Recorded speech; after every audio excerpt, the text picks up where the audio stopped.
Ira Sleeps Over.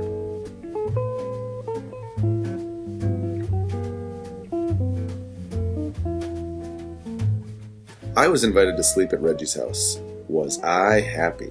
I had never slept at a friend's house before. But I had a problem. It began when my sister said, Taking your teddy bear along, Daddy? Taking my teddy bear along, I said, to my friend's house? Are you kidding? That's the silliest thing I ever heard. Of course I'm not taking my teddy bear. And then she said, You not need the teddy bear for. I'll feel fine. I'll feel great. I will probably love sleeping without my teddy bear. Just don't worry about it, I said. Who's worried? But now she had me thinking about it. Now she really had me thinking about it. I began to wonder. Suppose I won't like sleeping without my teddy bear. Suppose I just hate sleeping without my teddy bear. Should I take him? Take him. Said my mother. Take him. Said my father. But Reggie will laugh, I said. He'll say I'm a baby. He won't laugh. Said my mother. He won't laugh. Said my father. He'll laugh. Said my sister. I decided not to take my teddy bear. That afternoon, I played with Reggie. Reggie had plans, big plans. Tonight at my house, we can play with my second class. We can wrestle, pillow fight. After we do magic, we can play checkers and dominoes and flew around my glass. Great, I said. I can hardly wait. By the way, I asked, what do you think of teddy bears? But Reggie just went on talking and planning as if he had never heard of teddy bears. And after that, that's what we do. We can tell ghost stories. Ghost stories, I said. Ghost stories. Said Reggie. I began to think about my teddy bear. Does your house get very dark, I asked. Said Reggie. Very, very dark? Said Reggie. By the way, I said again, what do you think about teddy bears? Suddenly, Reggie was in a big hurry to go someplace. See you tonight. He said, see you, I said. I decided to take my teddy bear. Good. Said my mother. Good. Said my father. But my sister said, what if Reggie wants to know your teddy bear's name? Did you think about that? And did you think about how he will laugh at and say, silly baby name, even for a teddy bear? He won't ask, I said. He'll ask, she said. I decided not to take my teddy bear. At last, it was time to go to Reggie's house. Good night. Said my mother. Good night. Said my father. Good night. Said my sister. I went next door where Reggie lived. That night, Reggie showed me his junk. He showed me his flashlight, his collection of bottle caps, a chain made of chewing gum wrappers, some picture postcards, an egg timer, jumbo goggles, a false nose and mustache, and a bunch of old rubber stamps and labels from his father's office. We decided to play office with the rubber stamps. After that, we had a wrestling match, and after that, we had a pillow fight. And after that, Reggie's father said, Bedtime. Already, said Reggie. Already. Said his father. We got into bed. Good night. Said Reggie's father. Good night, we said. Reggie sighed.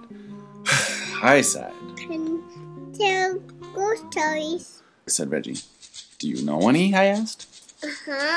Said Reggie. Reggie began to tell a ghost story.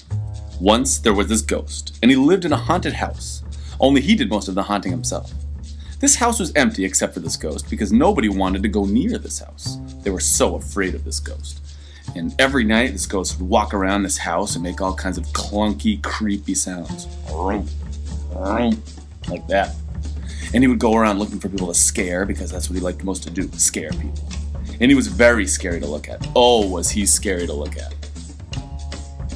Reggie stopped. Are you scared? He asked. Uh-huh, I said. Are you? What? Said Reggie. Are you scared? Just a minute. Are you listening? What do you have to get? I asked. I'll shipping. Said Reggie.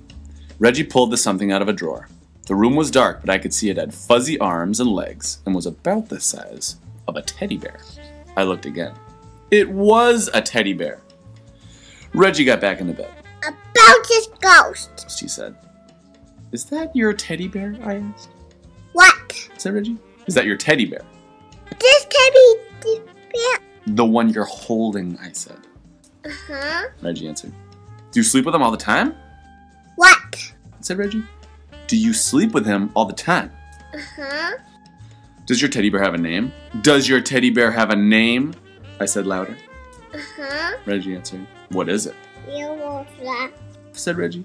No, I won't laugh, I said. Promise? I promise. That was fufu. Did you say foo-foo? Uh-huh. Said Reggie. Just a minute, I said. I have to get something. What do you have to get? Reggie asked. Oh. Something, I answered. The next minute, I was ringing my own doorbell. The door opened. Ira! Everyone said. What are you doing here? I changed my mind, I answered. You what? Said my mother. You what? Said my father. You what? Said my sister. She was still up. I changed my mind, I said. I decided to take Tata after all. I went upstairs. Soon, I was down again with Tata. My sister said, What do you laugh? You see when they all laugh, he'll fall down laughing. He won't laugh. said my mother. He won't laugh. Said my father. He won't laugh, I said. I came back to Reggie's room. I have a teddy bear too, I said. Do you want to know his name? I waited for Reggie to say, uh-huh. But Reggie didn't say uh-huh. Reggie didn't say anything. I looked at Reggie. He was fast asleep. Just like that, he had fallen asleep. Reggie, wake up, I said. You have to finish telling the ghost story. But Reggie just held his teddy bear closer and went right on sleeping. And after that, well, there wasn't anything to do after that. Good night, I whispered to Tata, and I fell asleep too. The end. Love you, Mama.